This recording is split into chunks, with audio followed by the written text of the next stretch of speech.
I think it's safe to say that any piece of media made is inspired by something, and I think anyone who has seen Star Wars and is familiar with Dune has made the connection. It's quite apparent that George Lucas was well acquainted with the Dune saga whilst creating his own science fiction space saga.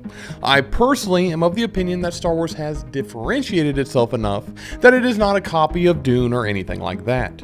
I prefer to think that Star Wars was just very heavily inspired by the Dune saga, because it's hard to deny the similarities. That being said, after this video, I'll leave it up to you to come to your own conclusions on what word to use when it comes to some of the similarities, inspired by, borrowed, or stolen. The rest of this video will function as a top 10 list going over each of the major similarities, with them becoming more and more egregious as the list goes on. I want to make clear that this video is just for fun. I'm not trying to throw shade at George Lucas or anyone else involved with scripting Star Wars. I love Star Wars, or at least I did prior to the 2012 Disney acquisition. But I do find it kind of funny that Frank Herbert, the author of Dune himself, actually started a club with other science fiction authors after the release of the original Star Wars, mocking George Lucas for the theft of creativity.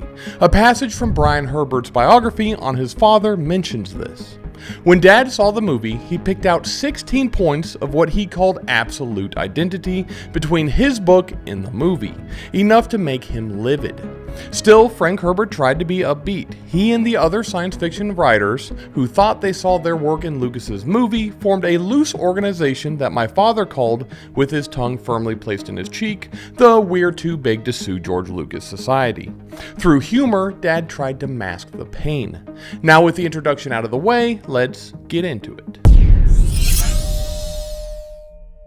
For my first similarity to make sense, I think we need to establish a timeline, which will come in handy for the rest of the similarities as well. It should be noted that for these comparisons, I will only be focusing on George Lucas's saga of 6 movies and Frank Herbert's Dune saga consisting of 6 books, which now that I think about it, is another similarity. No expanded universe content will be taken into account for either franchise. So, George Lucas released his original trilogy of Star Wars movies starting with A New Hope in 1977, Empire Strikes Back in 1980, and Return of the Jedi in 1983. Meanwhile, in the Dune saga, Frank Herbert released Dune in 1965, Dune Messiah in 1969, Children of Dune in 1976, God Emperor of Dune in 1981, Heretics of Dune in 1984, and Chapter House Dune in 1985. Frank Herbert then passed away in 1986, unable to finish his saga. George Lucas then returned in 1999 with the release of Phantom Menace, Attack of the Clones in 2002, and finished his prequel trilogy in 2005 with Revenge of the Sith. Now that we have a timeline, let's begin the rankings. Number 10. The God Emperor versus Jabba the Hutt. One of the most recognizable Star Wars characters is easily the grotesque worm-like Jabba the Hutt, who doesn't get a physical appearance until Return of the Jedi in 1983. Interestingly, this is just 2 years after God Emperor of Dune, in which Frank Herbert focused the book around his own grotesque Leto II, who is towards the end of his metamorphosis into a sandworm. Now, if you watch the original trilogy on Disney+, you'll be seeing the remastered version that includes a deleted scene from A New Hope that George Lucas has edited and inserted a CG Jabba the Hutt, which was not present in the original theatrical release.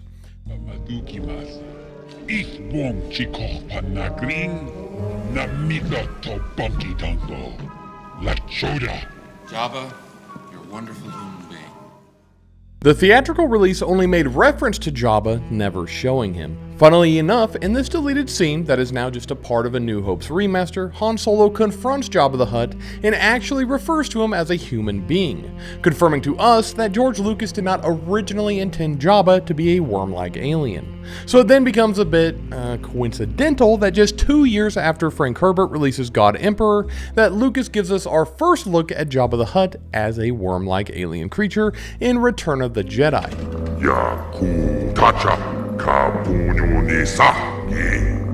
Nevertheless, I'm taking Captain Solo and his friends. Now, George Lucas is a bit infamous when it comes to his edits on the original trilogy, and the inclusion of this deleted scene in A New Hope feels a bit weird.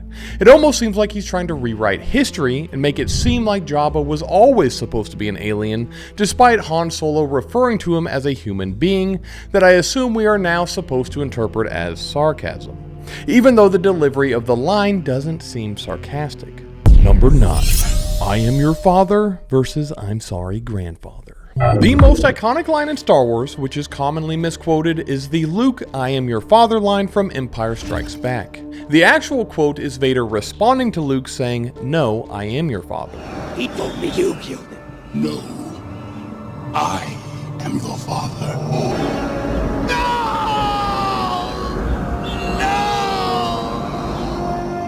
Luke has a dramatic reaction to this news and has to grapple with his familial connection to one of the most evil beings in the galaxy, and ultimately chooses, in Return of the Jedi, to see the good in Vader opposed to striking him down. I'll never turn to the dark side. You failed, Your Highness. I am a Jedi, like my father before me. Dune, as we've established, having released 12 years earlier, has a similar familial connection, with the Baron being Paul and Aaliyah's grandfather. During one of the final confrontations in the Dune novel, Aaliyah does the reverse of Star Wars and surprises the Baron with the line, I'm sorry, grandfather, right after striking him down with the Atreides Gom Jabbar. While each scene is handled differently, the similarities exist, and interestingly, in each version where the father and grandfather die, a manipulative emperor is present, which brings us to the next similarity. Number 8. Emperor Shaddam IV versus Emperor Palpatine. Dune is both futuristic and archaic, which is why I suspect emperors rule in both franchises, as well as princesses being present and major characters. Emperor Shaddam IV is, from the reader's perspective, the villain of the original Dune novel, being ruler of the known universe, ever looming in the background and using the Baron to do his dirty work. Shaddam IV is over 100 years old, extending his life through usage of the spice melange. Paul, in the end, is able to rally a force, of which one could call rebels, in the form of the subjugated Fremen, to rise against and overthrow Shaddam IV, exiling him to his home planet and forcing the marriage of Shaddam's daughter, the Princess Irulan. Star Wars has its own threat with Emperor Palpatine, leader of the Empire, lurking in the shadows as this all-powerful being manipulating Vader and attempting to wipe out the rebel force. In Return of the Jedi, Palpatine is 88 years old, which is within a normal human lifespan, but I think it's safe to speculate that the dark side fueling his body would have allowed him to live much longer. At the end of the movie, Luke Skywalker is able to plead to Vader's goodness, and as a result, Vader betrays his master, yeeting him to his death as the Emperor is attempting to kill Luke with Force lightning.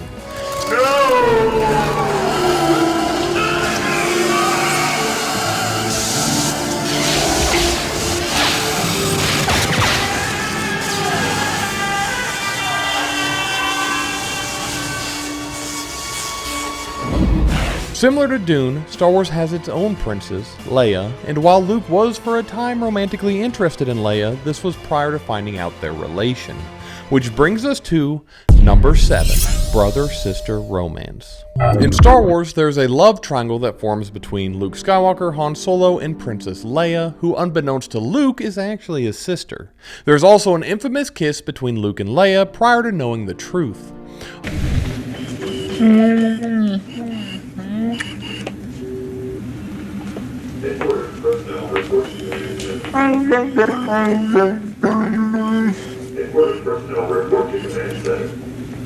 Take it easy. Oddly enough, years prior in Dune Messiah, Frank Herbert toys with a plot created by the Bene Gesserit involving the potential coupling of Paul Atreides with his sister Aaliyah Atreides. There is another infamous scene in Messiah where, through a not-so-chance encounter, Paul visits Aaliyah's chambers right after a bath, which she followed with an intensely dangerous training session, and awkwardly converses with his nude sister. It should be noted that Dune, as I've mentioned, is archaic and uses relational marriages and couplings for strategic reasons, unlike with a lot of anime in which it's portrayed as more of a fetish. This is about us. Ignore them all, big brother. We've been separated for 4 long years. Even sleeping together at night, wrapped in each other's arms, wouldn't be strange for us. Yes, it would! A passage of the scene goes as follows. Paul stood just inside the training room doorway, Stilgar 3 steps behind him. Her brother's eyes were squinted in anger.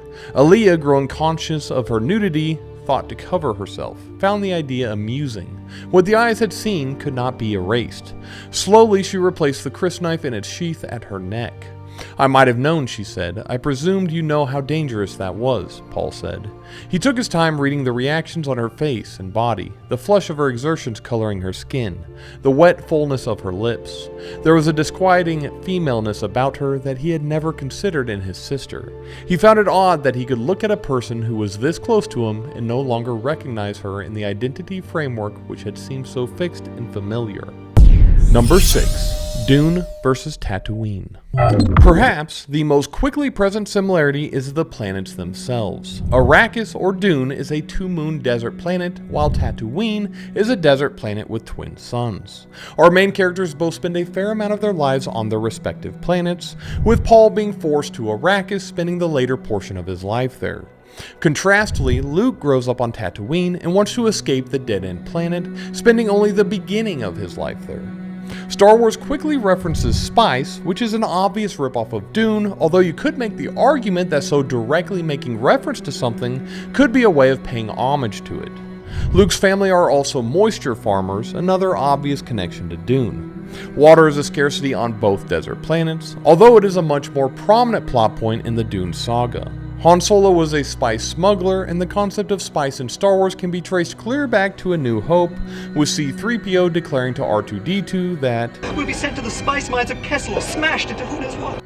In both Star Wars and Dune, spice is a psychoactive drug, although in Dune, spice is much more integral to the universe as a whole, with its prescient nature allowing guild navigators to safely fold space.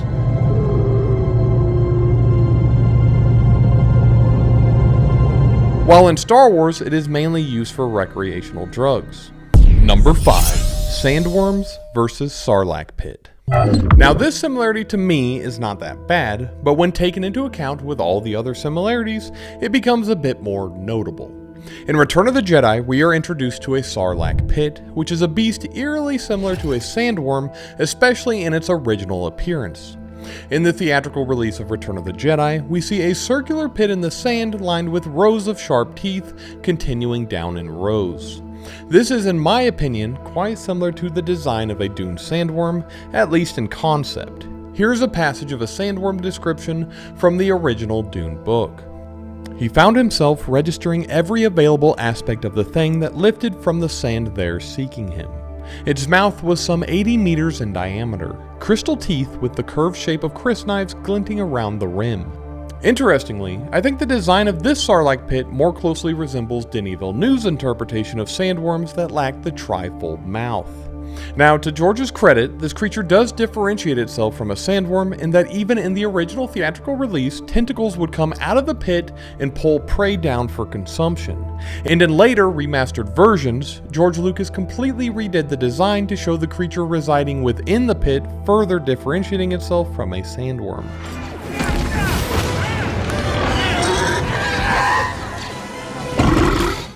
Number 4. Sheeana versus Anakin.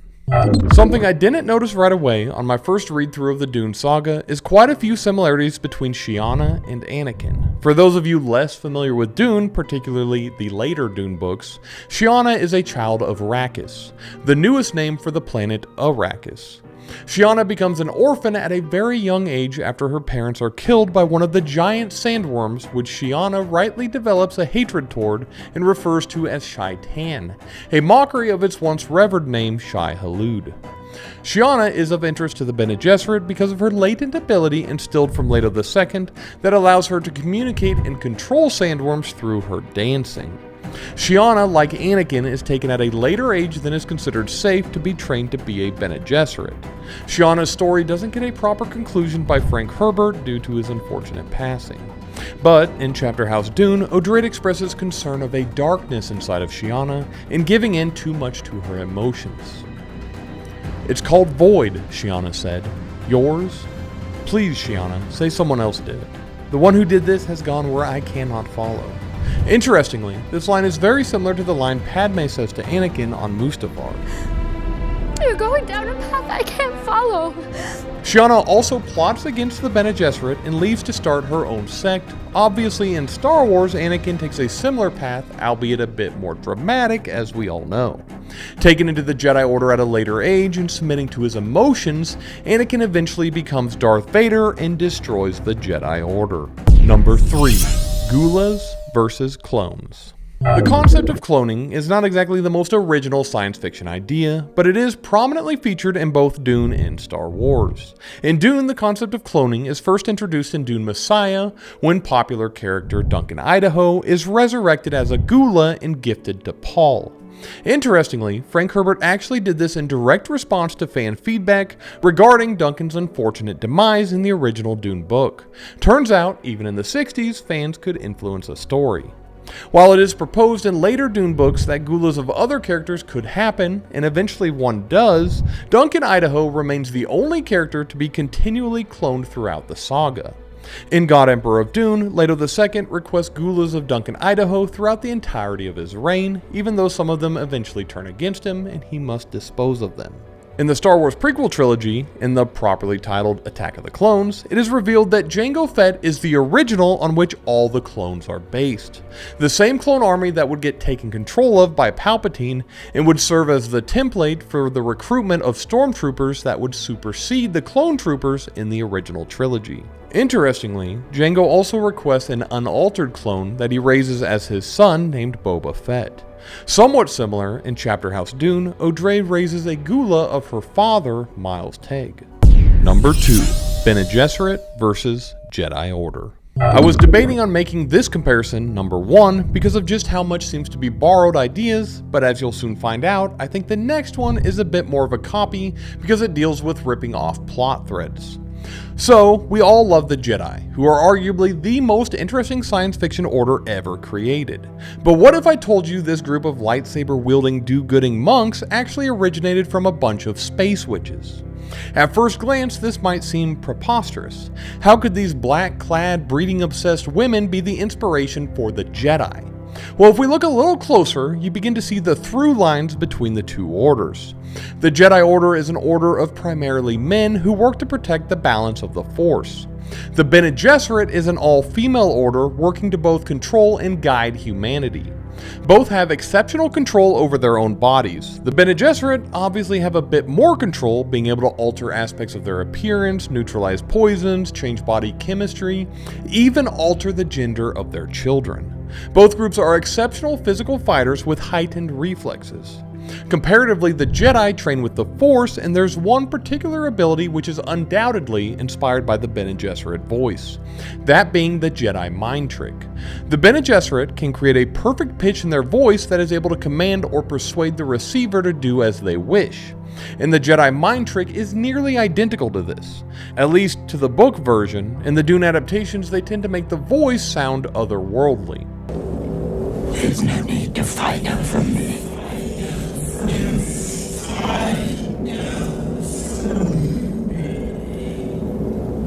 I must not fear. Fear is the mind killer. Fear is the little death that brings total obliteration.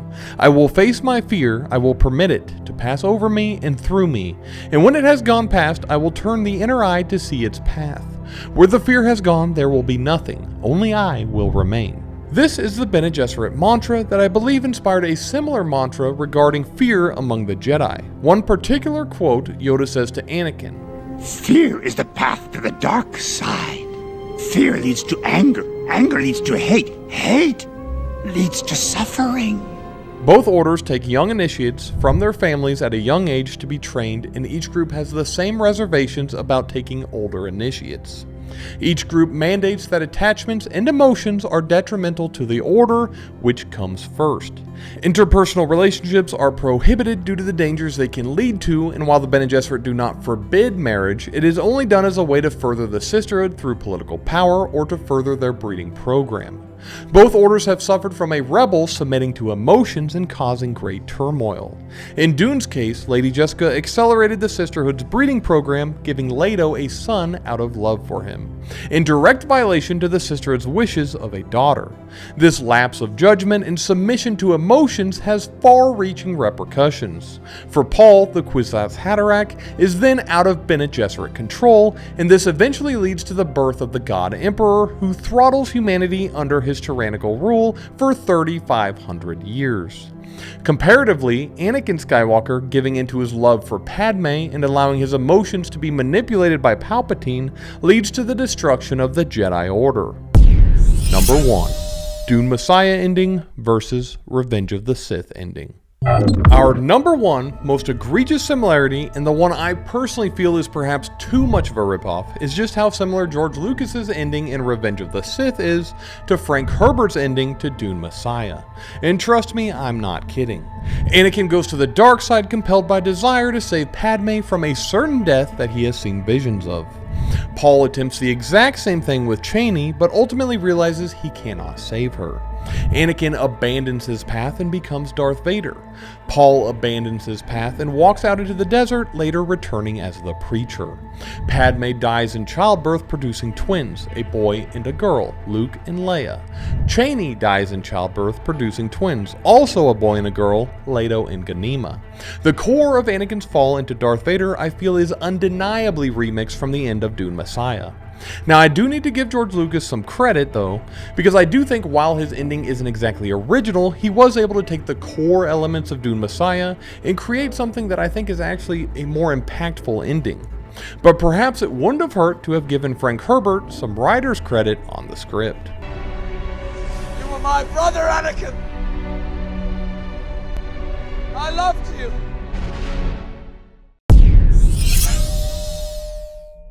As I've mentioned, I'll leave it up to you to draw your own conclusions on these similarities. I made this video for fun because I read the Dune saga after having grown up watching all the Star Wars films. And I just remember as I was reading through them being like, there is absolutely no doubt in my mind that George Lucas was an avid Dune reader. To me, it seems like when coming up with his ideas for Star Wars, he kept going back to that Dune well and taking inspiration from arguably the greatest science fiction series ever written. And I can't really blame him. He was able to take a lot of the foundation from Dune and create a much more marketable franchise. These similarities, as I've alluded to, were not lost on Frank Herbert though. And perhaps if this video does well, I will make another video talking about Frank Herbert's reaction to the blatant borrowing of ideas. For there is some suspected shade that Frank Herbert threw at George Lucas's Star Wars in his Heretics of Dune book. What do you think of these similarities? Are they mere coincidence or something more egregious? Let me know in the comment section below. For more Dune and other science fiction fantasy related content, consider subscribing to the channel. Until next time.